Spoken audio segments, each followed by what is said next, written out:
हमेशा से कहते थे कि मुझे ये वर्ल्ड कप जिताएगा and all that. World cup का राउंड का आखिरी मैच न्यूजीलैंड से खेला, मैंने 5 स्कोर किया, उसमें से 1 चौका मारा मैंने और आउट हो गया। मैच खैर हम जीत गए। हमारे एक सीनियर प्लेयर उन्होंने मुझे आधा घंटा है ना, उन्होंने मुझे ऐसी ऐसी बातें की कि मैं रोता रहा शावर में। तो खैर अगले दिन है ना, तो जहाज में जिस समय आया ना, तो देखा ना, तो मेरी सीट इमरान भाई के साथ। इमरान भाई मेरे साथ है ना, इमरान भाई ने कहा तुमने कल वो क्या चौका मारा था, मुझे ऐसा लग रहा है जैसे तुम्हारी फॉर्म वापसी आ गई है। तब ये कह के ना इमरान भाई एक तरफ तक लेके ना सो गए। तो मुझे उससे इतना कॉन्फिडेंस मिला। 92 का सेमीफाइनल था।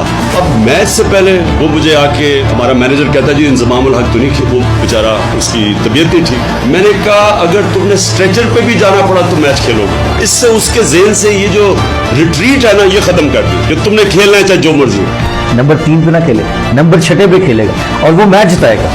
उसको ये कह दो कि वो मैच जिताएगा। ये इमरान भाई किलफास्ट है। बैटिंग करने जा रहा था जिस टाइम, तो इमरान भाई ने क्रॉस करते हुए मेरे से कहा कि अपना नेशनल गेम खेलना है। जब तक इंसान हार नहीं मानता, हार इंसान को हरा नहीं सकती। अब फिर खड़े हो जाएंगे थोड़ी देर के बाद। जिंदगी का जो मुकाबला है वो ऊंच नीच का नाम है। जो भी ऊपर पहुंचता है वो जब बुरा वक्त होता है उसमें घबराता नहीं है, दिल बर्दाश्त नहीं होता, सीखता है। और जब आप गिर के खड़े होंगे आप में और ज्यादा ताकत आ जाएगी, आप और तकड़े हो जाएंगे। This man has played a magnificent innings. और वो जो इनिंग खेला वो उस इनिंग ने वर्ल्ड कप जिता दिया।